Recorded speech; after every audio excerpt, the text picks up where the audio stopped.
Look at this. This is the inside temperature. This is how I make videos for you. So, overlapping and distance, how do we show this in line art? Overlap, both of them can be shown by thicker, medium and thinner lines depending on the distance.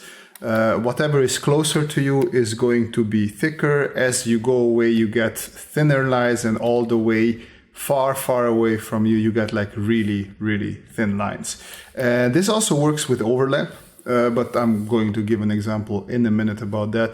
But wherever you have an overlap, make sure that the line in the front, let me go to a red color. The line in the front, so in the case this one, is thicker than the line behind it, because that shows that it's closer to the camera. And the same thing also works if you're drawing things that are not necessarily overlapping, but you still want to show them that they are moving away from you in distance. And you can also show that aside from the, you see like thick and then medium and then thin. Another thing that you can do is break down, well not break down, but take away the detail. So we have sort of a detail arrow here. So here you can add more detail. I could have actually added quite a bit more detail.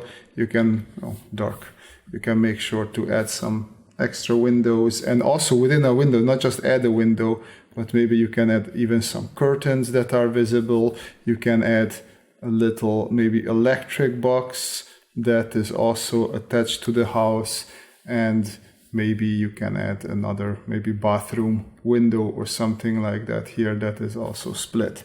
And then as you move away, the details become less strong. As you can see here, we added the curtains. Here you can barely see the dividing lines, and as you go down, those disappear. You just have some thinner lines, and at the end, like, you don't even have to worry about putting any real detail into the whole drawing, because you just see these outlines, I would say.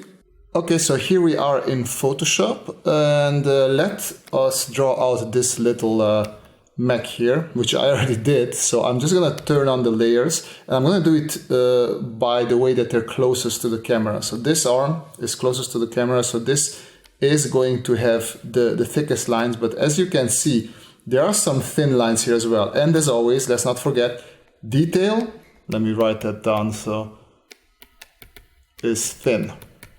So inside the detail, outside we have the strong thick lines, but inside we always have nice and thin lines. But the outline doesn't always have to be thin, because if we think about it, the outline here is actually this.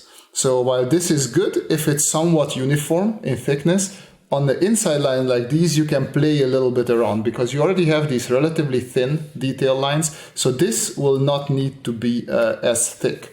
Let's move down to the body, which is the second thicker level. As you can see, same thing. The inside detail I make sure to draw out very thinly, and there is a slight difference between these two thicknesses. This is definitely a bit thicker than this one, but I am not pushing it too strong. Maybe what you can notice is that on this side, maybe this side might be a bit thicker than this here, because this already goes a little bit further and further away from the camera, but this is not necessary. This is just me playing around a little bit. Then the next one is the leg here. Now here I played a little bit around. These like this, because if this would be the camera, right, and you have sort of a knee going down and like there, clearly this is going to be the closest to the camera. So in this case, this is the closest to the camera, and I made the lines a little bit thick. They might be a bit thinner. It's up to personal interpretation. This is a mistake. They are too parallel. You do not want to have that, and these are also almost parallel. So yeah, don't do that.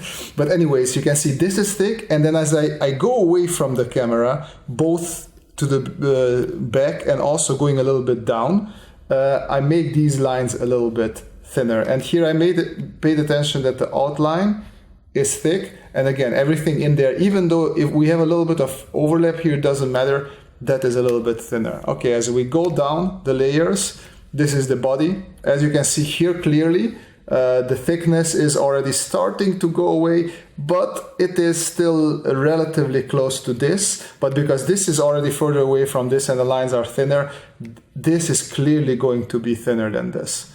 So I'm going just level by level. You can see it maybe here in the back, which actually now looking at it, I don't agree. It could have been a little bit thicker, just like that.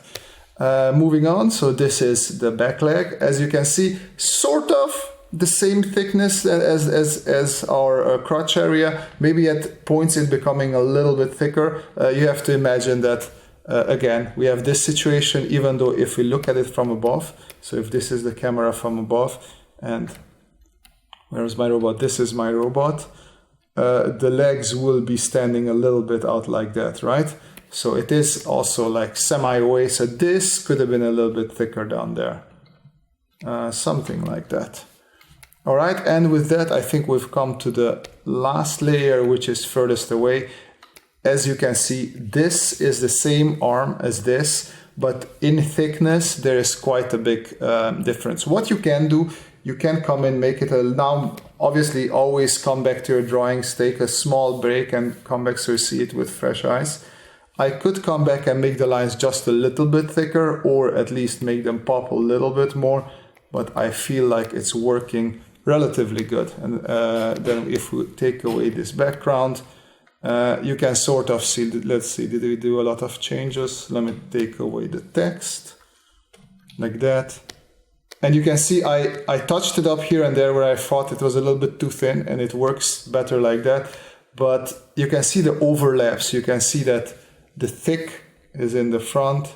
You can make it thicker. Only thing, the thicker you make it, the more cartoonish it becomes. What you could do is also the whole, let me add a new layer.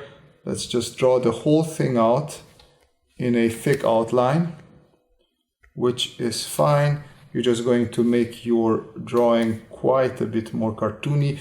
This I would do if you want to make a sticker or something like that. If you really want it to pop and you don't care too much about realism, this should work fine for you and give you a nice result. Your whole mech should have a nice strong popping effect. Almost done here. So here basically you don't care about overlap or anything. You just make sure that the outline of your mech is a bit thicker, and you can also do it on the inside, something like that. And I always like that, that's why I do it on a different layer, because it might not work in the end, but I just wanted to try it. Turn it on and off. As you can see, it really makes it pop. The overlays, everything still stays there. You have these nice little thin detail lines in the center, and the whole thing just looks pretty nice. And that's pretty much all I wanted to talk about in this video. There might be some more details that we could add here, but I think if you have these basics down, you should be fine with overlapping and drawing things in 3D space with lines and having a nice thick and thin line progression. I thought to end this video, I will draw K2SO in a sort of more emphasized pose where I can play a little bit with these thick and thin lines, overlapping some of its body parts. But yeah, I really hope you guys enjoyed and more importantly learned something from this video. Feel free to write in the comment section if you have any questions or remarks. As I said before as well, I really like reading those, and that's how I try to make my videos better as well. If you like this stuff and you want to support me, there's always links in the description down below how you can do that. But most importantly, I hope you folks have a great time and see you in the next video. Bye bye.